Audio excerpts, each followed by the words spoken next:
Welcome to episode 99 of On My Studio Table. I mentioned last week that I was going to do something special for the 100th episode, which is coming up next week.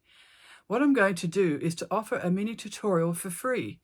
So if you would like to win this, please make sure you watch next week's video and I'll explain how you can do that to celebrate having 100 episodes of On My Studio Table. It's quite a milestone, really, and it's only about 3 years or maybe less since I started doing this series of videos. It's been wonderful to see the channel grow, to see the support and lovely comments, the likes, the subscriptions, and also the feedback. It's just been very helpful. For example, I asked for some feedback in the last video about what to put in a pocket in my Words 2026 surprise square.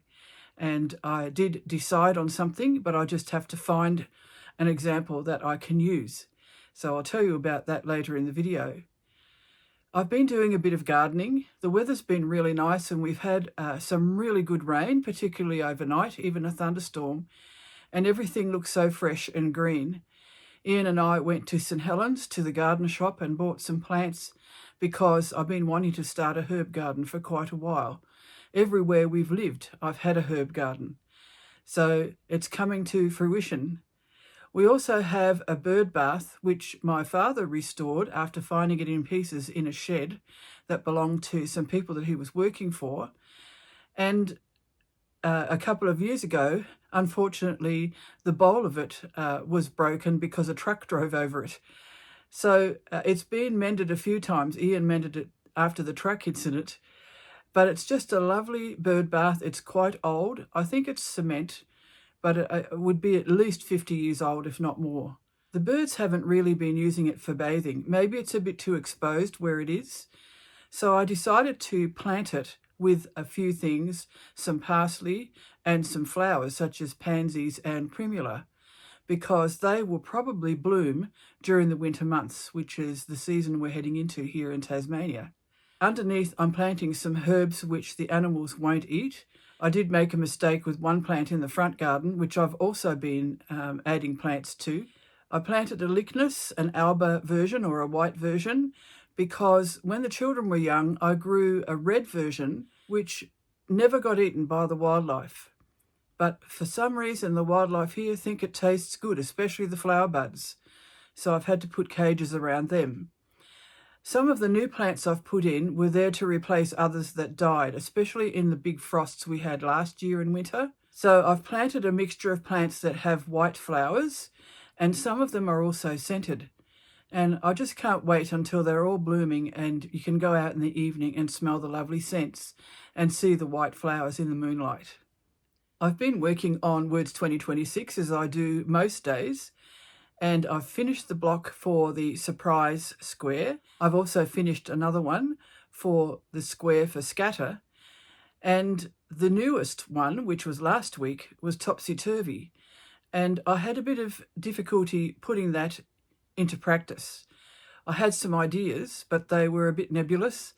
One of the ideas I had was to do with reflections. And I was thinking about that idea of reflections being upside down and topsy-turvy, but also perhaps being imperfect. So I'll share with you how I've finally interpreted that. Again, I'm going to feature some of the lovely student work from my collage and stitch tutorial for Sketchbook Revival 2026. This was a series of tutorials, a lovely challenge or program, which is based in Italy and run by Karen Arbend. I was one of over 30 tutors that taught different things to do with journals and sketchbooks. The students have done such lovely work, so I asked as many of them as I could find in the Facebook group and on Instagram if it would be okay to share their photos, and many of them have said yes. So this is the second installment. I shared 10 last week. I'm sharing another 10 today. So please say some positive things in the comments about their work, because I know some of them will be watching. A very helpful piece of feedback that I received via Instagram and Facebook was whether I should do a mini tutorial about a book that I've made recently using an accordion spine binding. The feedback was overwhelmingly, yes, please do a mini tutorial. So I have started, I've made some samples, and I'll talk a little bit about this in the video today. And hopefully by the time this video goes to air, it will be live and you'll be able to enroll for it if you wish. Thank you so much for joining me, and I hope you really enjoy what I'm sharing with you today in this 99th episode.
If you've been watching my videos for a while, you'll know that I really enjoy making books and journals, especially with my eco-printed papers.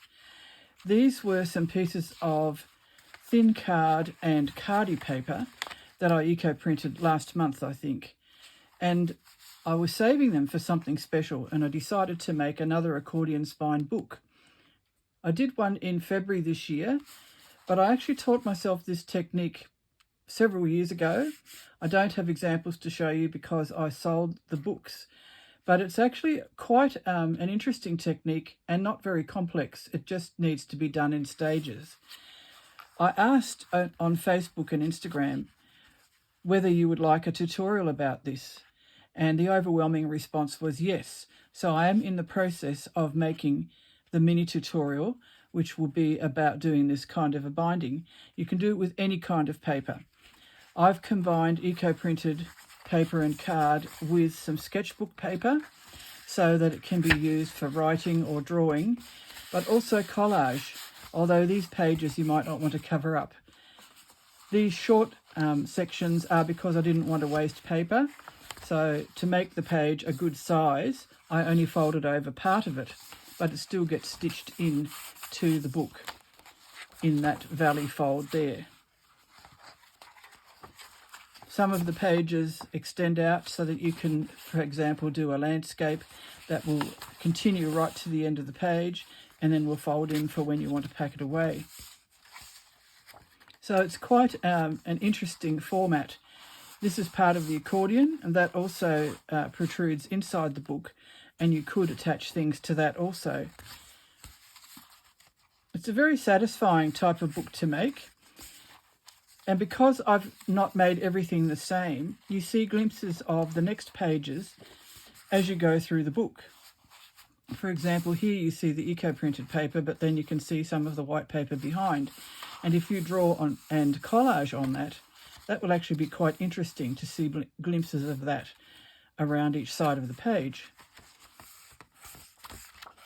So the book that I'm going to demonstrate in the mini tutorial is going to be the same technique, but a slightly different format. These are the samples that I'm preparing ready for the mini tutorial about the accordion spine binding. This one only needs a small accordion because there aren't as many signatures in it. And then I've pre-cut some pages ready.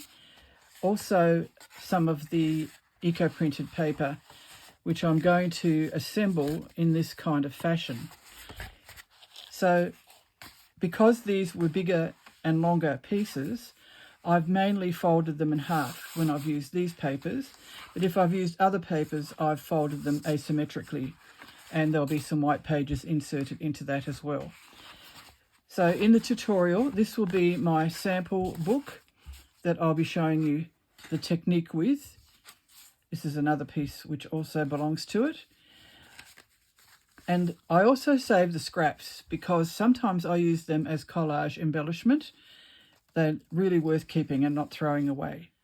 The tutorial will be called Accordion Spine Binding, and it will be one of the mini tutorials which are more budget friendly than the longer tutorials that I do, which can go over, 6 to 8 videos in length. This will be one video.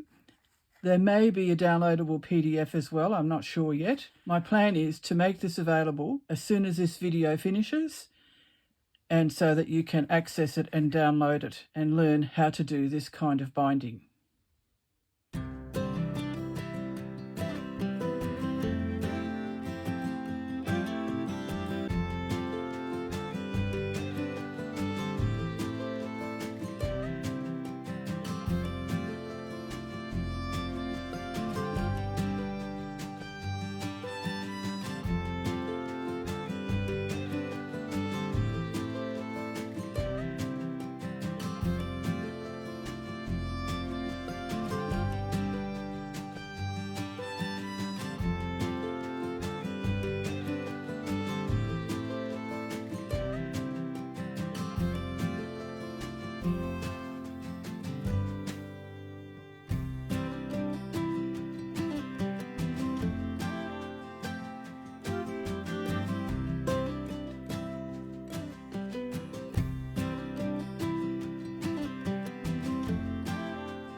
I've been working on 2 of the blocks for my Words 2026 squares over the past week.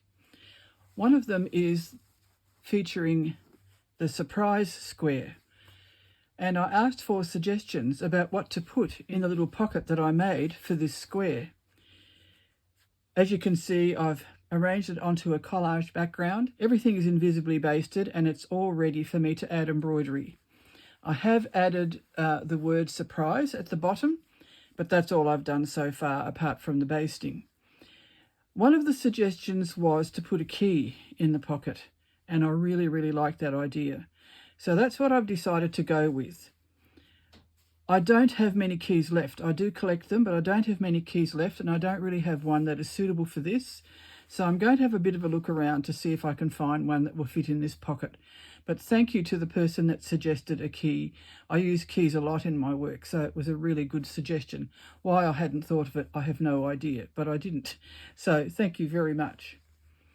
I finished the square that's featuring the scatter square with the embroidery of the word here, and then I just laid some sprigs and vines, I guess you could call them, trailing on each side in a kind of a random but planned order to actually echo the word scatter.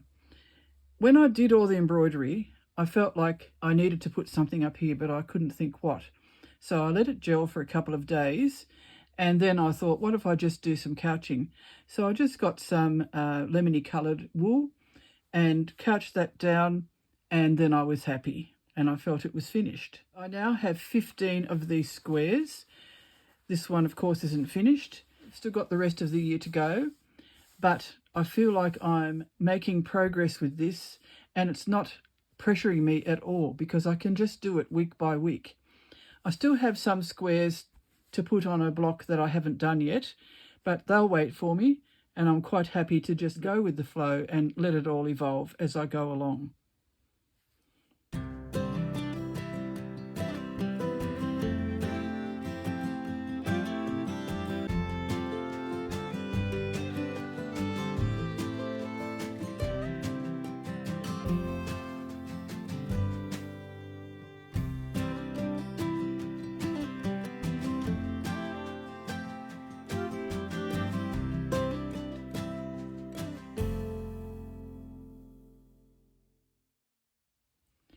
Talking about letting things evolve, I really had to do that with this square. This square is for the theme Topsy Turvy, which I drew out of the little pot last week. And I really had to think about it. I was thinking about reflections, how you get the scene on the side of a river, say, or a creek. Then you have the reflections in the water, which are upside down or topsy-turvy to what is actually there. then when you look at the water, it's not always a perfect reflection of what's along the riverbank. So that's why I have offset these pieces which represent the turvy part, I guess you could say, this being Topsy. So the turvy part is not exactly the same as the Topsy part. You can see that this is a work in progress, but there's enough there for you to see what I'm getting at here. Here we have 3 embroidery sprigs, I guess you could call them. Here we have 2. Here we have a feather stitch. We also have one here, but it's not exactly the same. And I'm planning to do the same with this vine shape that I'm planning to do here and here. I wanted something also to mark the waterline.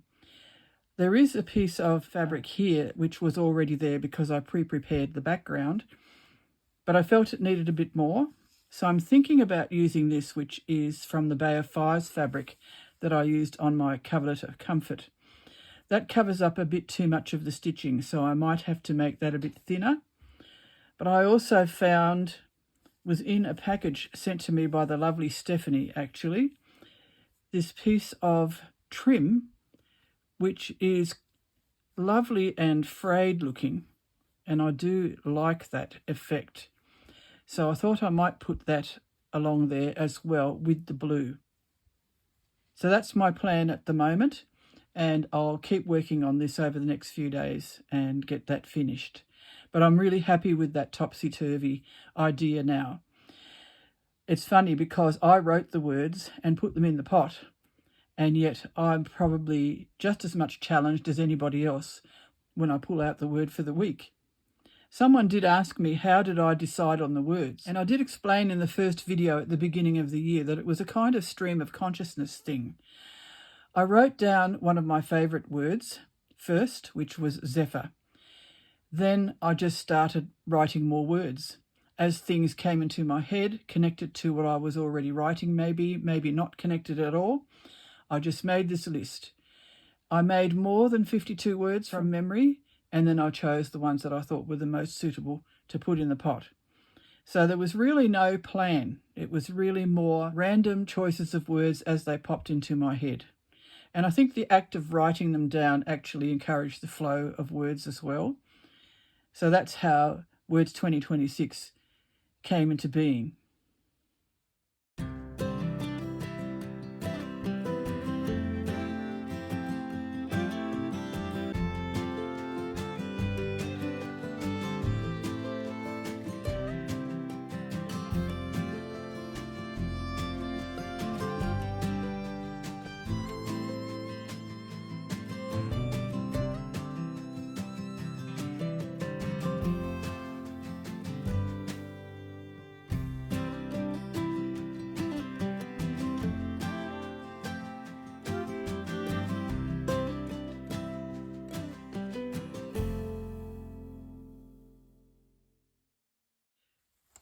This is one of the containers of fabrics that I prepared ready for Words 2026 when the year started.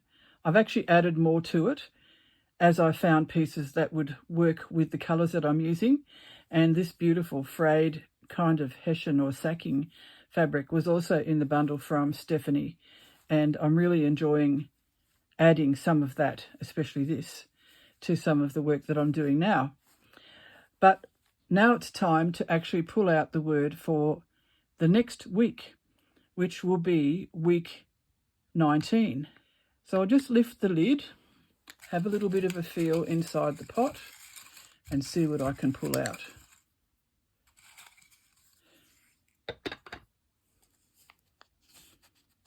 There we go. The word is portion. You might have noticed I deliberately have used words which are not actual items. This is just to test you, but I also wanted to challenge myself. So when you think of a portion, what do you think of? It could be something like cutting a cake or a pie into portions and then serving them out to your family. It could also be a portion of a day that you set aside for doing something special, such as stitching. It could be the portion of an inheritance. a few ideas there maybe to help you get started on this. And I would encourage you to give it a go if you can. It's not compulsory, of course, to do every word. I know some of you are being very faithful and are doing the word each week, and some of our new members are going back and catching up, which is quite a feat, really. But we've had quite a few people tail off as well. And again, I don't want to pressure anybody, but I would love it if you could continue to create with these word challenges each week, because you'll have such a really lovely collection of work by the end of the year, especially if you use it for different things. And we might talk about some ideas for how to use the squares again. We did earlier in the year, but maybe we can talk about that again too. I've had a few ideas myself. Mine is going to be different panels to hang on the wall, 52 squares in 6 panels, but there are other ideas too which would be fun to try.